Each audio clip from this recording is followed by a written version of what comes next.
When morning came, Mr. Gregg was the first to wake up. He opened his eyes. He was about to put out a hand for his watch to see the time, but his hand wouldn't come out. "That's funny," he said. "Where is my hand?" He lay still, wondering what was up. Maybe he had hurt that hand in some way. He tried the other hand. That wouldn't come out either. He sat up. Then, for the first time, he saw what he looked like. He gave a yell and jumped out of bed. Mrs. Gregg woke up, and when she saw Mr. Gregg standing there on the floor, she gave a yell too, for he was now a tiny little man. He was maybe as tall as the seat of a chair, but no taller, and where his arms had been, he had a pair of duck's wings instead. But, cried Mrs. Gregg, going purple in the face. "My dear man, what's happened to you?" "What's happened to both of us, you mean?" shouted Mr. Gregg. It was Mrs. Gregg's turn now to jump out of bed. She ran to look at herself in the glass, but she was not tall enough to see into it. She was even smaller than Mr. Gregg, and she too had got wings instead of arms. Oh, sobbed Mrs. Gregg. "This is witch's work," cried Mr. Gregg, and both of them started running around the room, flapping their wings. A minute later, Philip and William burst in. The same thing had happened to them. They had wings and no arms, and they were really tiny. They were about as big as robins. "Mama, chirruped Philip. "Look, Mama, we can fly!" And they flew up into the air. "You come down at once," said Mrs. Gregg. "You are much too high."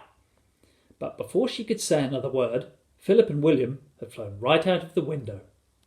Mr. and Mrs. Gregg ran to the window and looked out. The two tiny boys were now high up in the sky. Then Mrs. Gregg said to Mr. Gregg, "Do you think we could do that, my dear?" "I don't see why not," Mr. Gregg said. "Come on, let's try." Mr. Gregg began to flap his wings hard, and all at once, up he went. Then Mrs. Gregg did the same. "Help!" she cried as she started going up. "Save me!" "Come on," said Mr. Gregg. "Don't be afraid." So out the window they flew, far up into the sky, and it did not take them long to catch up with Philip and William. Soon the whole family was flying around and around together. "Oh, isn't it lovely?" cried William. "I've always wanted to know what it feels like to be a bird." "Your wings are not getting tired, are they, dear?" Mr. Gregg asked Mrs. Gregg. "Not at all," Mrs. Gregg said. "I could go on forever." "Hey, look down there," said Philip. "Somebody is walking in our garden." They all looked down, and there below them, in their own garden, they saw 4 enormous wild ducks. The ducks were as big as men, and what is more, they had great long arms like men instead of wings. The ducks were walking in a line to the door of the Greggs' house, swinging their arms and holding their beaks high in the air. "Stop!" called the tiny Mr. Gregg, flying down low over their heads. "Go away! That's my house." The ducks looked up and quacked. The first one put out a hand and opened the door of the house and went in. The others went in after him. The door shut. The Greggs flew down and sat on the wall near the door. Mrs. Gregg began to cry. Oh dear, she sobbed. "They have taken our house. What shall we do? We have no place to go." Even the boys began to cry a bit now. "We will be eaten by cats and foxes in the night," said Philip. "I want want to sleep in my own bed, said William. Now then, said Mr. Gregg, it isn't any good crying. That won't help us. Shall I tell you what we are going to do? What? They said. Mr. Gregg looked at them and smiled. We are going to build a nest. A nest? They said. Can we do that? We must do it, said Mr. Gregg. We've got to have somewhere to sleep. Follow me. They flew off to a tall tree, and right at the top of it, Mr. Gregg chose the place for the nest.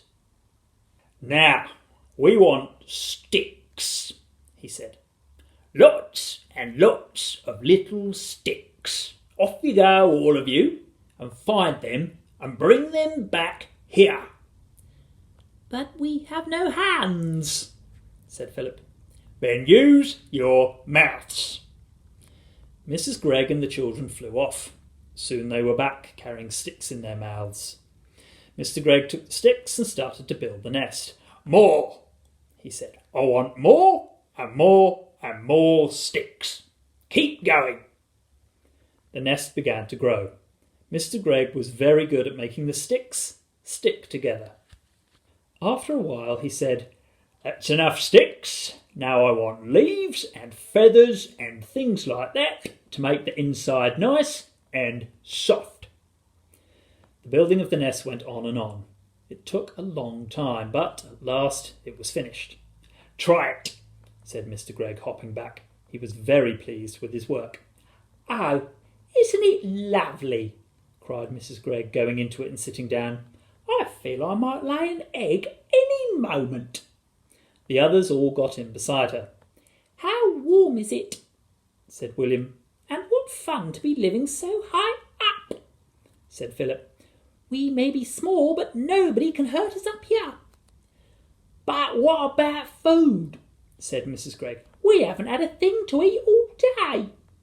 That's right, Mr. Gregg said. So we will all now fly back to the house and go in by an open window and get the tin of biscuits when the ducks aren't looking.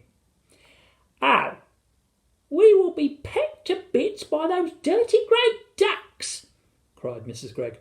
We shall be very careful, my love, said Mr. Gregg. And off they went. But when they got to the house, they found all the windows and doors closed. There was no way in. Just look at that beastly duck cooking at my stove, cried Mrs. Gregg as she flew past the kitchen window. How dare she? And look at that one holding my lovely gun, shouted Mr. Gregg. One of them is lying in my bed, yelled William, looking into a top window. And one of them is playing with my electric train, cried Philip. Oh dear, said Mrs. Gregg. They have taken over our whole house. We shall never get it back. What are we going to eat? I will not eat worms, said Philip. I would rather die. Or slugs, said William. Mrs. Gregg took the two boys under her wings and hugged them. Don't worry, she said. I can mince it all up very fine and you won't even know the difference. Lovely slug burgers, delicious worm burgers. Oh no, cried William. Never, said Philip. Disgusting, said Mr. Gregg. Just because we have wings, we don't have to eat bird food. We shall eat apples instead. Our trees are full of apples. Come on. So they flew off to an apple tree. But to eat an apple without holding it in your hands is not at all easy. Every time you try to get your teeth into it, it just pushes away. In the end, they were able to get a few small bites each, and then it began to get dark, so they all flew back to the nest and lay down to sleep.